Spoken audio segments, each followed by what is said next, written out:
L'école du jeu, en partenariat avec la boutique L'Imaginaire. Au-delà de vos attentes.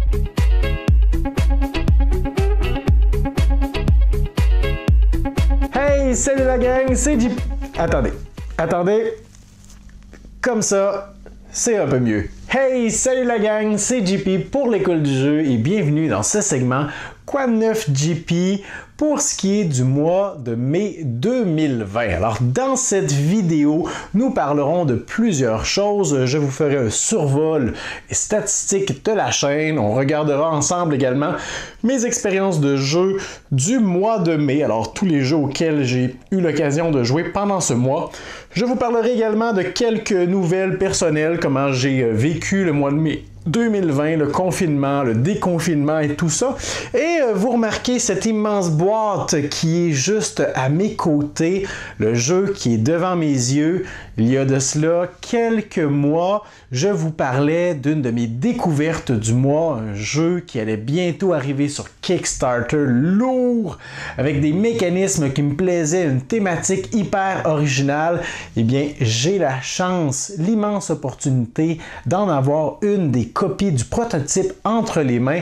Je vous en reparle un peu plus tard dans la vidéo. D'ailleurs, si vous désirez vous rendre à un certain endroit bien précis dans la vidéo, je vous invite à consulter la description. Vous aurez les marqueurs temporels qui pourraient vous aider à faciliter votre recherche.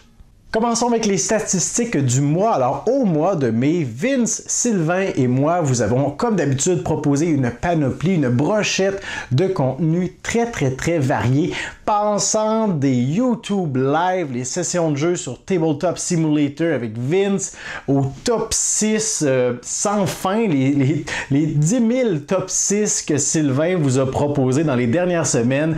Le nouveau segment aussi que je vous propose depuis un peu plus d'un mois, il ne doit en rester qu'un, des présentations de jeux, capsules promotionnelles, aussi notre nouveau segment Spotlight, où si nous avons un élément en lien avec le jeu de société, que ce soit des composantes ou des chandails comme Vince vous avait présenté, c'est le format que nous allons utiliser.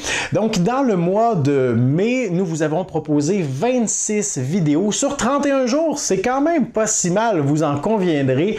Et si on prend tous les visionnements du mois de mai de façon cumulative, nous avons, ou plutôt vous avez généré plus de 90 000 visionnements en un mois.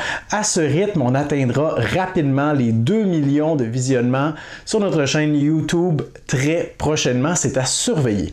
La vidéo la plus vue du mois de mai, c'est la vidéo des top des jeux à 2 joueurs que Vince et sa femme Nancy vous ont proposé. Alors c'est la deuxième fois, je crois, que Nancy faisait une apparition plus longue qu'un simple caméo à l'écran. La première fois, c'était dans un format à table en lien avec un jeu Legacy dont le nom m'échappe complètement. Et je crois que vous avez bien apprécié sa présence, sa participation. Alors si vous n'avez pas encore jeté un coup d'œil à la vidéo de Vince et Nancy qui a totalisé maintenant plus de 3200 visionnements, vous pourrez aller le faire. Je vais mettre le lien dans le coin de l'écran.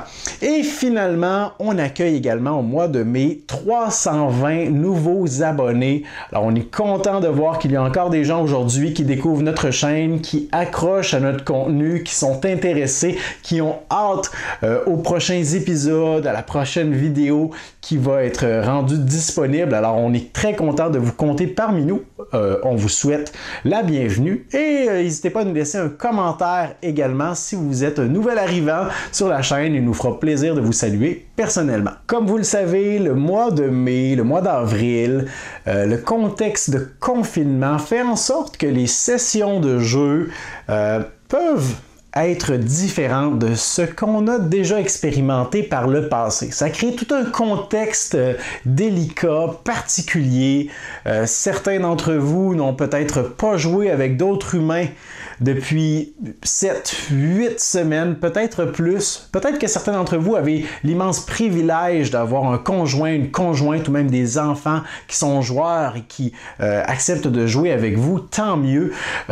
Pour ce qui est de ma personne, personnellement, je n'ai pas eu beaucoup d'occasions de jouer pendant le mois de mai.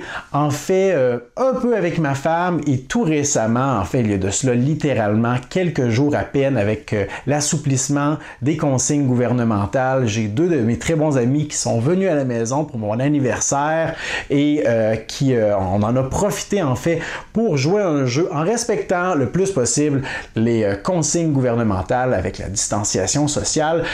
Mais donc, je vous reparle de ce jeu d'ici peu. Mais là où je m'en vais avec ça, c'est que j'ai également été amené à vouloir jouer à des jeux, mais sans avoir qui que ce soit avec qui jouer, sans avoir nécessairement la possibilité d'y jouer en solo, soit parce que les règles solitaires rajoutaient une couche d'épaisseur dans laquelle je n'avais pas le goût de me lancer, ou parce que le jeu n'avait pas nécessairement non plus de mode solitaire.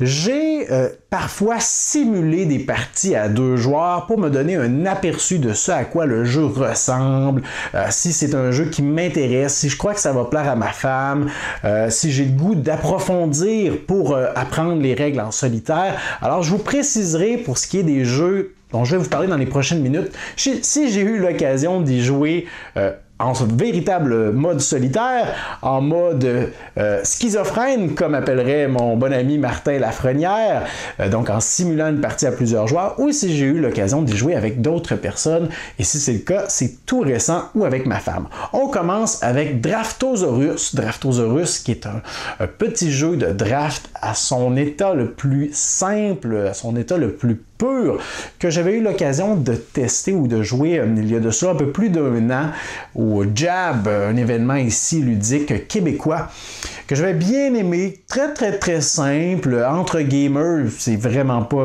le jeu que je sortirais, mais j'ai eu l'occasion de le laisser avec ma femme à 2 joueurs. On a une petite variante 2 joueurs pour rendre le tout plus stratégique, pour vraiment nous avantager le plus possible. J'ai eu l'occasion également récemment d'y jouer avec mes neveux. Et ça, c'est là où ça a pris tout son sens, là, avec des enfants de 9 et bientôt 11 ans. Alors, ils ont beaucoup aimé l'expérience. J'ai également eu l'occasion de tester The Crew. Alors, The Crew est un jeu de levée, un jeu de cartes.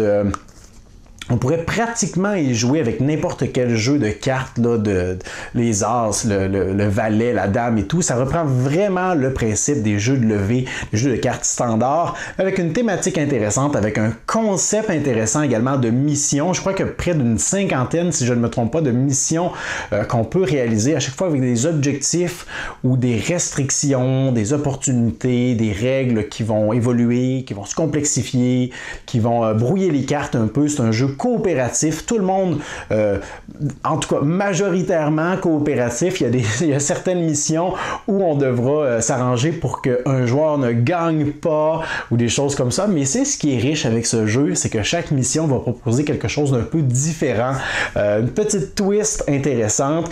J'ai eu l'occasion d'y jouer à 2 joueurs, ce n'est certainement pas la configuration idéale. On a un 3e joueur fictif qui est intéressant à gérer, mais l'aspect de communication en prend un coup tout de même. C'est un jeu où est-ce qu'on doit communiquer, mais de façon très restreinte, avec des jetons. On doit vraiment déduire, on doit espérer que les autres joueurs comprennent ce qu'on veut dire, ce qu'on essaie de leur dire et comment utiliser les cartes. Bref, un bon petit jeu, mais j'ai hâte d'y jouer à plus de joueurs pour pouvoir le savourer réellement. Si vous avez eu l'occasion de jouer à The Crew, dites-moi dans les commentaires quelle est selon vous la configuration idéale. J'ai également eu l'occasion de jouer aux 2 scénarios qui sont présentement disponibles en français de Mystery House. Je vous ai d'ailleurs, il y a de cela quelques jours, fait la présentation du jeu. Si vous n'avez pas encore eu les informations sur qu'est-ce que Mystery House, je vais faire apparaître encore une fois le lien dans le coin de l'écran. Mystery House, c'est un jeu coopératif de résolution d'énigmes. On va progresser dans une espèce de manoir, de forêt, de labyrinthe avec des tuiles qui ont été placées, littéralement un labyrinthe en 3 dimensions. On devra, par le biais d'une application, explorer les endroits, fouiller, récupérer des objets, bonifier notre inventaire, entrer des codes. Donc c'est un jeu qui s'approche beaucoup du principe de Unlock, mais vraiment l'aspect tridimensionnel, l'aspect d'avancer, d'évoluer dans le manoir est très prenant. J'ai beaucoup aimé l'expérience. Les 2 scénarios étaient très différents avec des énigmes variées également, prenantes. Peut-être une énigme vraiment qu'on a trouvée exagéré, on n'a pas vraiment compris comment on aurait pu la résoudre, mais grosso modo, une superbe expérience. J'ai hâte de voir s'il y a d'autres scénarios officiels qui ont été annoncés. Si vous avez des informations là-dessus, faites-moi le savoir dans la section commentaires.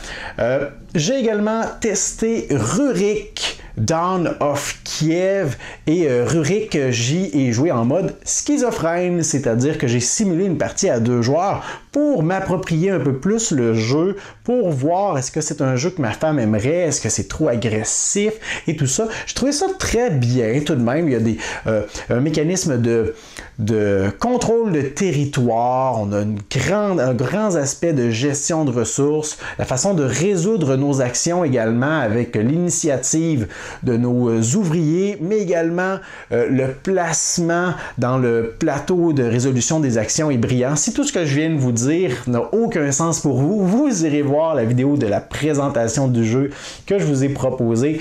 Le lien apparaît encore une fois à l'écran, ça vous donnera plus d'informations sur celui-ci. Donc tout ça pour dire qu'à 2 joueurs, j'ai trouvé ça bien, mais je sais pas, il manquait un petit quelque chose pour que vraiment ce soit intéressant. J'y rejouerai certainement avec un vrai humain prochainement et certainement également que je vais porter une attention particulière au mode solo officiel qui pique ma curiosité. J'ai reçu pour mon anniversaire, donc c'était mon anniversaire il y a de cela quelques jours, le 29 mai, j'ai reçu de mes 2 bons amis, Stéphane et Richard, le jeu Small Islands. Et comble de coïncidence, le matin même de mon anniversaire, Rado sortait, ou la veille, là, je ne me souviens plus exactement de la chronologie, mais Rado sortait la vidéo pour présenter Small Islands.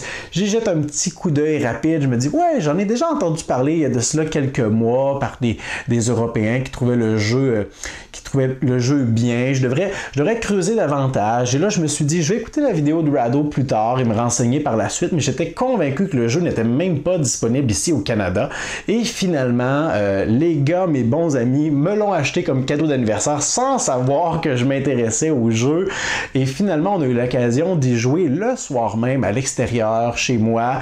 Et waouh, quelle belle surprise! J'ai vraiment aimé le fait que c'est un jeu de placement de tuiles assez simple dans son mécanisme de placement de tuiles. Il n'y a pas de grande complexité. En fait, ce qui est bien également, c'est qu'on construit quelque chose qui est commun à tous. De grandes archipels d'îles où on va pouvoir placer des ressources, des ports, des temples. La grosseur de l'île peut avoir de l'importance, le nombre des îles également. Mais ce qui est particulièrement intéressant, c'est que c'est à nous de décider dans une certaine latitude le moment où on va déclencher un pointage en récupérant parfois notre bateau. La tuile bateau, c'est ce qui met un terme à la manche. On va toujours essayer de positionner notre bateau dans un emplacement qui, on pense, à la fin de la partie, va nous avantager, va nous donner une panoplie de points. Et à la fin de chaque manche, on a également la possibilité de placer des temples ou des maisons sur les différentes archipels. On a joué à la version avancée parce que on n'est pas des mauviettes quand même, on a tout de suite plongé dans la version avancée et la façon de jumeler les objectifs est brillante. Au lieu d'avoir une carte simple qui nous dit bon ben voici ta restriction et voici ce que tu vas obtenir, on pioche des cartes dans 2 paquets différents, un paquet restriction et un paquet récompense ou rétribution, et ensuite on doit en sélectionner 2 pour composer un objectif personnalisé pour le tour actuel. Donc ça nous donne une vision de qu'est-ce qu'on doit rechercher sur les îles, mais une fois que la manche est terminée, on ne peut pas nécessairement envoyer des maisons partout pour récupérer des points selon les circonstances qui nous sont demandées, parce qu'il est possible d'attendre à plus tard. Et à ce moment-là, peut-être que je réussirai à marquer plus de points. Parce qu'au début de la partie, c'est tentant de placer beaucoup de maisons, mais vous devez savoir qu'au terme, en fait, dans toute notre partie, on a seulement un maximum de 8 maisons qu'il est possible, 8 comme ça, 8 maisons qu'il est possible de placer. Donc, on doit constamment être en train de calculer, bon, si je place 4 maisons ce tour-ci, ça me donnerait 12 points. Bon, ça équivaut à 3 points par maison. 3 points par maison, c'est pas beaucoup. Peut-être que je devrais seulement en placer 2, en garder une pour plus tard, en espérant qu'elle me rapporte plus de points. Donc, on est toujours en train de jongler avec ces possibilités-là. J'ai trouvé ça bien intéressant. Et finalement, je vous parle de ce monstre, comme M. Damien Chauveau aime bien l'appeler, le monstre Ibris Disordered Cosmos. Il y a de cela quelques mois, je vois passer sur Facebook des images du prototype de Ibris juste ici et je me dis waouh, quelle thématique intéressante, la Grèce ancienne avec un petit aspect pas steampunk, mais un peu, oui, quand même, là. Et je me dis, bon, ça me fait penser un peu au jeu Lords of Hellas, que j'ai pas aimé tant que ça, finalement, côté thématique, mais le look m'intéressait. Et j'en fais, après avoir lu plusieurs informations sur le sujet, finalement, mon intérêt grimpe et grimpe et grimpe, et je décide, à un moment donné, d'en faire ma découverte du mois dans mon format Quoi de neuf. J'avais l'habitude, il y a de cela quelques mois, de toujours vous présenter ma découverte du mois, mais là, la COVID-19 a changé un peu les plans. Et bref, je reste en contact avec M. Damien Chauveau, concepteur du jeu, et en fait, il a accepté de m'envoyer une des copies prototypes du jeu pour que je puisse lui donner du feedback sur mon expérience, mais pour que je puisse également vous en parler.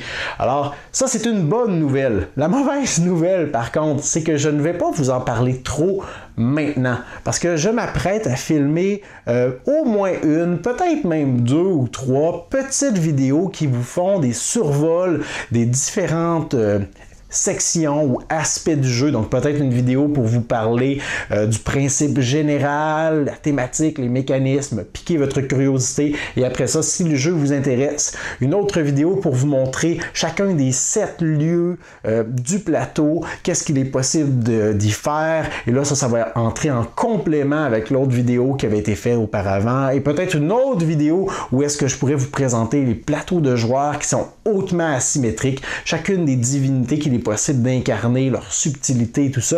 Donc ça, c'est tous mes projets. J'ai plein de projets dans la vie, mais le temps me restreint souvent. Alors, je ne sais pas ce que je vais faire encore en lien avec Ibris pour le temps que je peux garder le prototype. Ce que je peux vous dire, par contre, c'est qu'à cause du confinement, je ne pourrai pas y jouer à 3 joueurs, à 4 joueurs, sa configuration idéale. Il y aura toutefois un mode solitaire, il y aura un mode à 2 joueurs également, dont je viens d'entendre parler, qui me semble être un véritable duel, une tuerie. Et le jeu sera sur Kickstarter vers la mi ou la fin juin. Je ferai apparaître la date exacte à l'écran, elle m'échappe complètement. Donc si je réussis avec seulement ces quelques informations à piquer votre curiosité, parfait, vous pourrez aller sur la page Facebook du jeu, la page officielle Ibris Disordered Cosmos. Vous allez avoir des informations plus en détail sur celui-ci et surveillez notre chaîne. Dans les prochains jours, je vais certainement vous proposer des vidéos beaucoup plus pointues et en détail sur ce jeu qui, je vous le dis en primeur, sera certainement une bombe ludique. C'est un jeu qui va faire un carnage sur Kickstarter au mois de juin. Et finalement, je termine cette vidéo en répondant à la question « Quoi de neuf, JP ?» de façon personnel. Donc là, je viens de vous parler de quoi de neuf côté ludique, côté personnel un peu différent. Alors, de mon côté, au mois de mai, c'est le retour des élèves à l'école. L'école est recommencée avec tout le contexte de déconfinement, la COVID-19 et tout.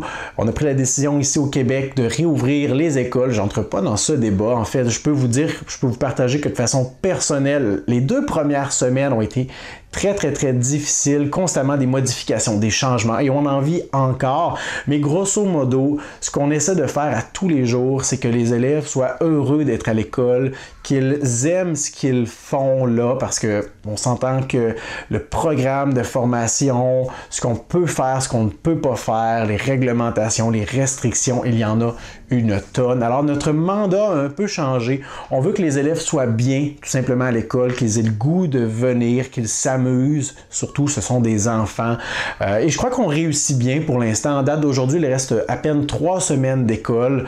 Et ça pointe vers une autre nouvelle pour moi, c'est que les vacances s'en viennent, les vacances approchent. On n'a aucune idée à quoi va ressembler le confinement ou le déconfinement cet été, mais j'espère tout de même avoir l'occasion de jouer avec des amis, avec des personnes autour de moi. Le mois de mai également pour moi, c'est synonyme d'allergie saisonnière. Alors mes allergies au pollen, comme vous avez peut-être vu passer sur Facebook quelques photos, ont pris les devants depuis déjà quelques semaines. Je ne sais jamais quand je serai en mesure de filmer une vidéo ou non. Ça peut me prendre à n'importe quel moment et c'est très désagréable. Et finalement, au mois de mai, j'ai également finalisé mon Pledge Manager pour la campagne de Cloudspire In-Cars Plunder. Alors, je vous avais déjà dit que j'allais probablement vous reparler du Pledge Manager. Il est encore ouvert aujourd'hui. Je vous avais dit que j'allais probablement faire une vidéo pour présenter tout le Pledge Manager. Malheureusement, la COVID-19 en a décidé autrement. Je peux vous dire par contre qu'est-ce que j'ai décidé d'ajouter dans mon Pledge Manager. J'ai justement les informations sous les yeux. Alors, bien sûr, j'ai In-Cars Plunder, donc les deux factions qui sont proposées dans cette extension. J'ai également commandé le livret de mise à jour. Alors, il y a quelques petites choses qui ont été changées au niveau des règles. On recevra également des autocollants qui vont venir remplacer ceux sur lesquels il y avait des errata, des erreurs d'impression. J'ai commandé également des jetons premium pour Sylvain, parce que Sylvain voulait des jetons premium pour son Hoplomachus. J'ai commandé Too Many Bones que je n'avais pas et ça fait longtemps que je repousse le plus possible l'achat de Too Many Bones, mais là j'ai cédé. Et finalement j'ai commandé également 2 Gearlocks qui sont les personnages jouables supplémentaires. Si je me souviens bien, il s'agit de Gilly et de Gasket qui m'avaient été conseillés par la communauté sur Facebook. D'ailleurs, si vous avez eu l'occasion de jouer à Too Many Bones avec ces 2 Gearlocks, Gilly et Gasket, laissez-moi vos commentaires, ça m'intéresse si j'ai fait un bon choix sous la vidéo. Alors voilà, c'est tout pour ce Quoi de neuf pour le mois de mai 2020. J'espère que vous avez apprécié cette vidéo. Comme d'habitude, je vous invite à me laisser des commentaires sur quoi que ce soit que j'ai pu dire dans cette vidéo. Sous celle-ci, laissez-moi également un pouce vers le haut, c'est toujours apprécié, c'est toujours encourageant. Et finalement, considérez vous abonner à notre chaîne si ce n'est pas déjà fait pour joindre l'aventure. Et moi, je vous dis merci pour votre écoute et à la prochaine.